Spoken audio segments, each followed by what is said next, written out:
Então, revisão de geografia, passa slide, passou. Capítulo 3 e 4, revisão, oitavo ano, AV2, primeiro trimestre. Primeiro, a gente já viu aí sobre densidade demográfica ou densidade relativa. Densidade relativa ou densidade demográfica é a mesma coisa. Então, a densidade demográfica seria o tanto de pessoas que nós temos dentro de um mesmo espaço, ok? Então, a densidade demográfica é o número de pessoas que nós temos dentro de um mesmo espaço.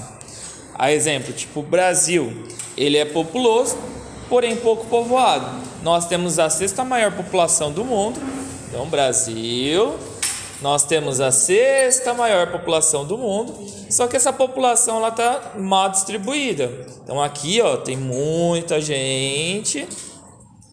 Aqui vai ter menos pessoas. Então, o Brasil ele é populoso, porém pouco povoado. Quer dizer que a nossa densidade demográfica, então, ela é baixa. A nossa densidade demográfica é de cerca de 25 pessoas por quilômetro quadrado. É bom ser alto ou baixo? Quê? É bom ser alto ou baixo? Ah, isso é muito relativo, né? Depende. É bom estar bem distribuída. Estando bem distribuída, a gente consegue, tipo, não lotar apenas um espaço. Igual aqui do Brasil, tipo Sudeste, tem muita gente. A escola pública tem sala que tem 45 alunos, hospital público lotado. Então, no caso, o Brasil poderia ser melhor distribuído. Aí, como que a gente faria isso? Jogaria um pouco para cá, um pouco para cá, um pouco para lá. Aí, no caso, se nós fizermos isso, nós teríamos cerca de 25 pessoas por quilômetro quadrado. Isso é chamado de densidade demográfica. Alguma dúvida sobre essa primeira parte? Uma coisa, não falou sobre isso, mas a revisão no geral, você acha que vai ter mais gente? Depende, você já gastou um aí. É muito ruim fazer isso. Projeções demográficas. Então, no caso, quais serão as projeções futuras até mais ou menos cerca tipo de 2050?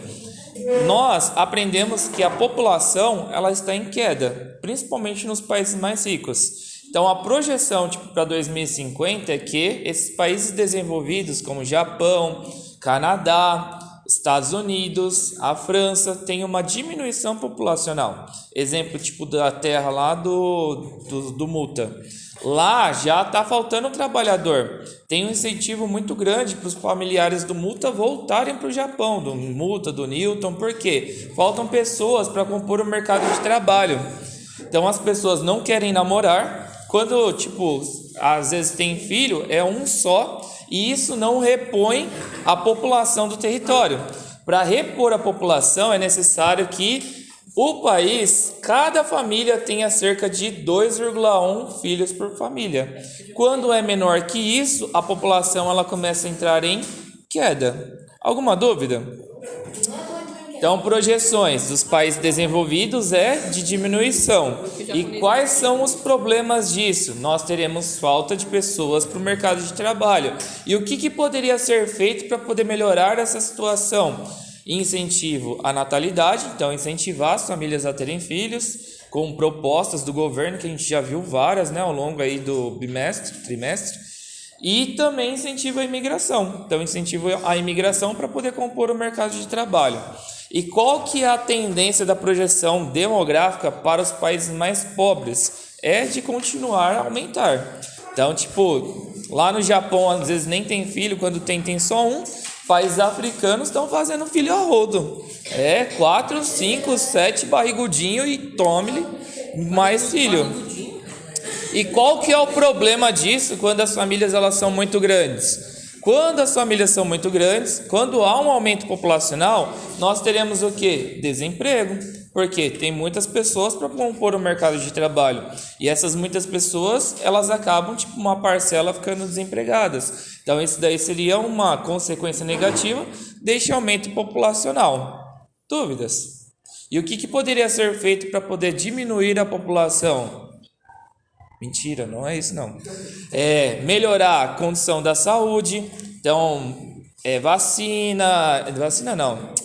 Cirurgias como laqueadura para a mulher, vasectomia para o homem, ou melhor incentivo, divulgação e propagação de métodos contraceptivos, Então isso incentiva o movimento feminista, isso faz com que a população comece a diminuir. Deixa eu falar.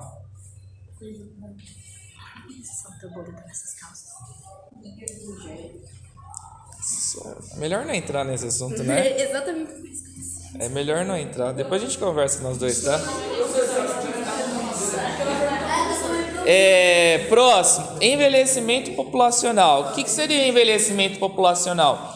Não é que tipo nós temos apenas mais idosos. Não é só isso. É que a estrutura está envelhecendo. Então as criancinhas se tornam adolescentes, os adolescentes se tornando adultos, os adultos se tornando idosos, mas não há uma reposição. Então a estrutura está passando por um envelhecimento populacional, tá? Então as pessoas estão com uma longevidade maior, longevidade é a expectativa de vida, estão vivendo mais. E no caso nós temos uma redução na natalidade. Isso é uma realidade dos países desenvolvidos, passam por um envelhecimento populacional.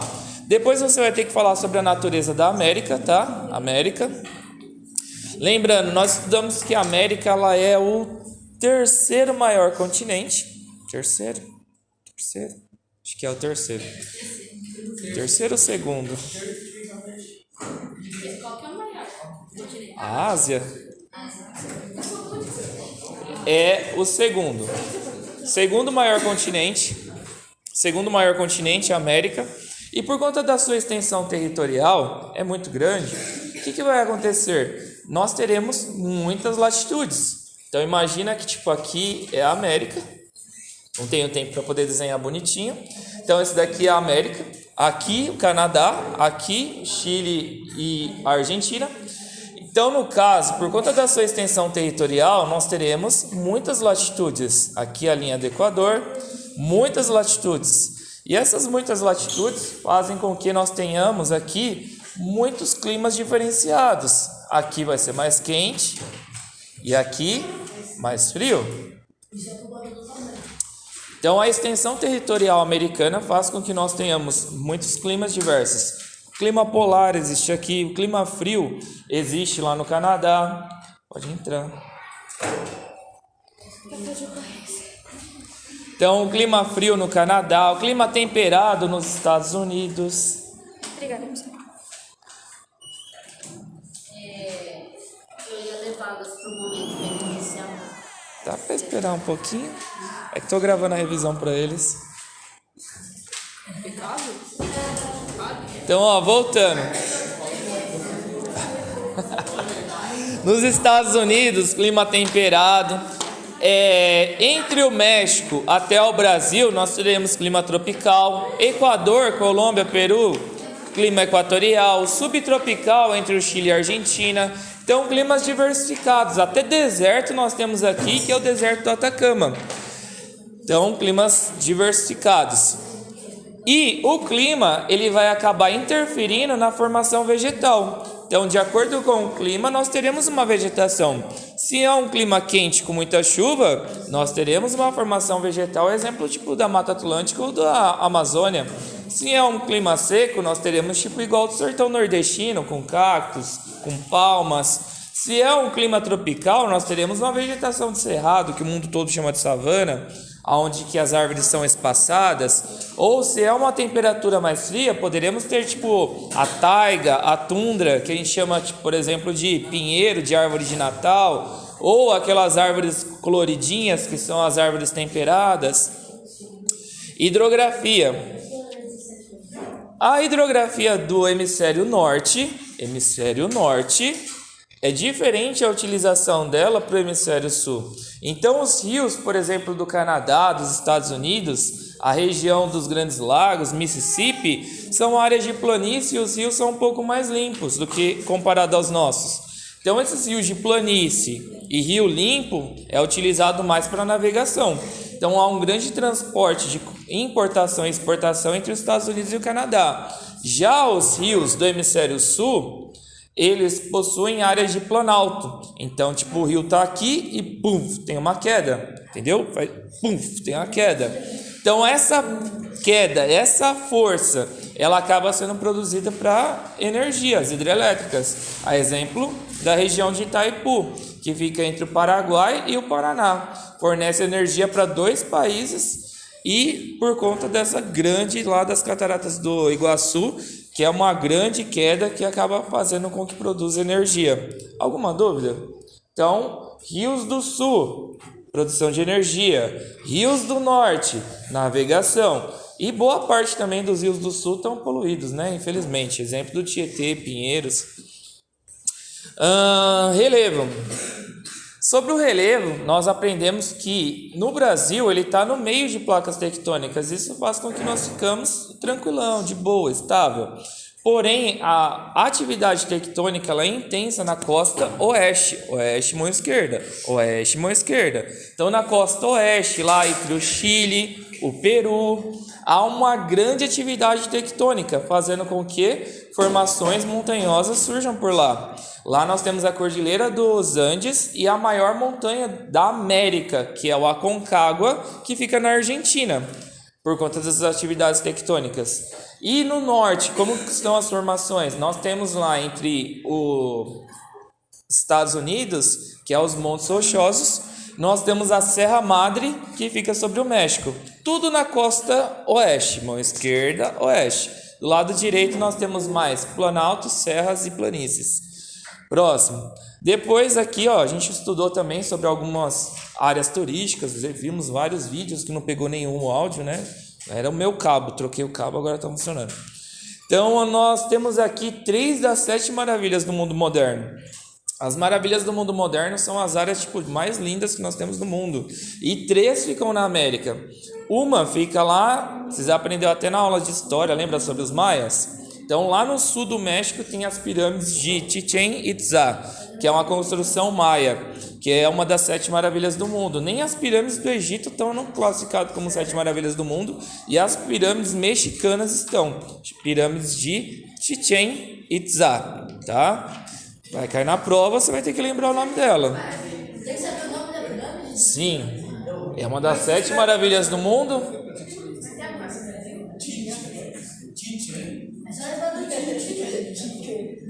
É só lembrar do Tigre. Eu já fui. Já foi? Ó, já foi, ó, o Pedro já foi. Que bonitinho. Nós temos também, quais são as outras? As outras 2 são fáceis. Uma fica no Peru. Qual que é a 7 maravilha que fica no Peru? Machu Picchu, isso, Machu Picchu. Então, Machu Picchu do Império Inca. Fica lá no Peru, também faz parte das 7 maravilhas do mundo. E a nossa, que é o Cristo Redentor, também faz parte das 7 maravilhas do mundo. As 3. As 3, sim. E por último, para a gente poder finalizar, porque eu vou colocar um exercício que a gente já viu, até que está no livro. E já aprendemos bastante sobre isso, até coloquei na prova do ano passado. Por que tem neve sobre a linha do Equador?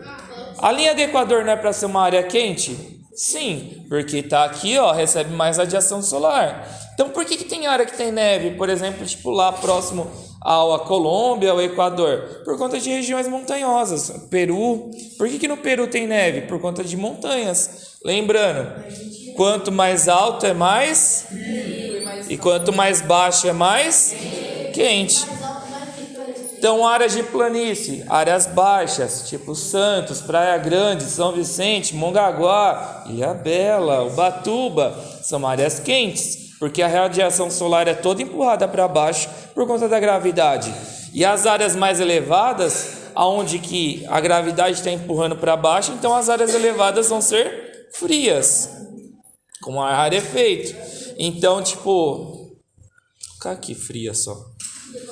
Então, as áreas mais elevadas é mais frio, certo? Porque tem menos radiação solar concentrada aqui. Um exemplo, Campos do Jordão, está 2.000 metros acima do nível do mar. Por isso que é muito frio, Campos do Jordão. Serra Gaúcha, também quem já foi, Gramado, Canela, a área é muito elevada, por isso que é muito frio.